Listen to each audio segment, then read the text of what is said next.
Good evening, Chillun. How Hana da do? Good evening.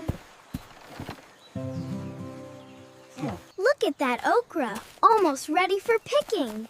And the tomatoes, too. The mule is hungry today.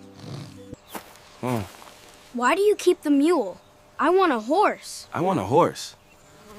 I knew you would say that.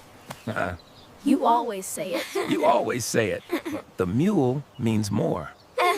When you hear someone say that Gullah Geechee people are the black people that got their 40 acres and a mule, They are talking about families like ours that still own the land their ancestors got at land auctions in the 1800s.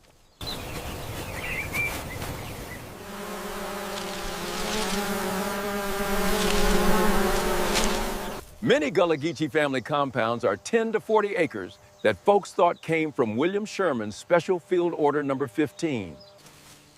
However, many Gullah Geechee ancestors purchased their land at auctions in the 1860s.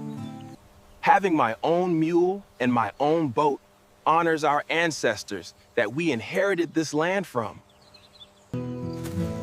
On St. Helena Island, which is the Gullah Geechee epicenter, they proudly live on and farm the land. I love the mule. Queen Quet told us to always hold Punda land. Queen Quet's we chiefess of the Gullah Geechee. This land is our legacy. Enter, Queen. We glad for see ya. Me glad you for see Hana Chillun too. Come here. We be Gullah Geechee, anointed people. Hana must take care of the root, for heal the tree.